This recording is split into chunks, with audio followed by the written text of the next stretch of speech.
Oke, baik. Di sini saya akan membahas soal dari materi fungsi dua peubah, yaitu soal pertama, tentukan nilai fungsi x, y sama dengan x kali logaritma natural dari y kuadrat dikurang x di titik 2, min 1. Tentukan dan sketsakan domain dari f. Nah, jadi langkah pertama yang kita lakukan adalah substitusi nilai x sama dengan 2 dan y adalah min 1. Maka nanti akan diperoleh hasil 2 kali logaritma natural dari negatif 1. Selanjutnya, karena logaritma natural atau ln hanya terdefinisi jika bilangan positif, yaitu ln A terdefinisi jika A-nya lebih besar dari 0. Dan di sini ln itu negatif 1. Karena negatif, maka nilai fungsi f, x, y itu tidak terdefinisi di titik 2, min 1.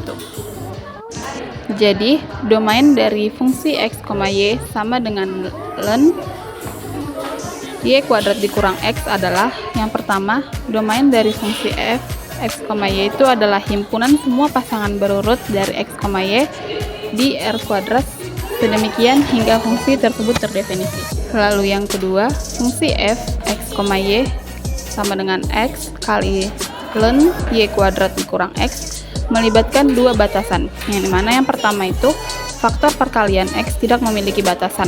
Lalu yang kedua, logaritma natural atau ln itu terdefinisi jika u lebih besar dari 0. Maka y kuadrat dikurang x itu lebih besar dari 0 atau x lebih kecil dari y kuadrat.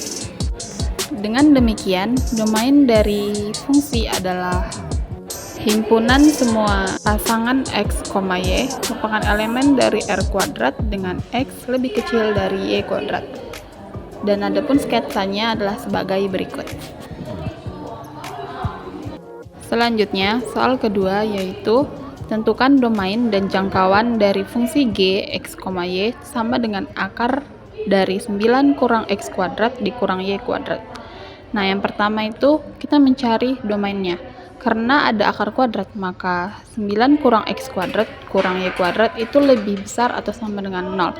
Atau x kuadrat tambah y kuadrat itu lebih kecil atau sama dengan 9. Nah, yang dimana artinya domain dari fungsi g, x, y itu adalah semua titik x, y yang jaraknya dari titik asal 0,0 lebih kecil atau sama dengan 3.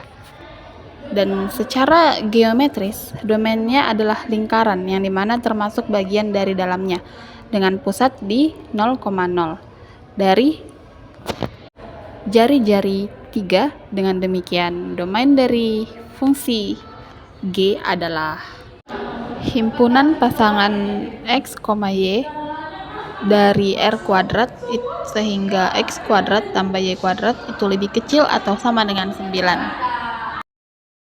Selanjutnya, jangkauan atau range itu merupakan himpunan semua nilai output z sama dengan fungsi g, x, y yang mungkin dihasilkan oleh fungsi x, y sama dengan akar dari 9 kurang x kuadrat kurang y kuadrat. Nah, jadi karena x kuadrat tambah y kuadrat itu berada antara 0 dan 9 atau dari syarat domain, maka nilai terbesar atau maksimum terjadi saat x kuadrat tambah y kuadrat itu sama dengan 0. Maka kita masukkan titiknya 0, maka akan memperoleh hasil akar 9 yaitu 3. Lalu yang kedua, nilai terkecil atau nilai minimum itu terjadi saat x kuadrat tambah y kuadrat itu sama dengan 9. Maka nanti akan memperoleh hasil minimum yaitu 0. Lalu dengan begitu, maka jangkauan dari fungsi g adalah R sama dengan interval dari 0 sampai 3, atau R adalah himpunan semua z dalam bilangan real sehingga 0 kurang dari sama dengan z kurang dari sama dengan 3.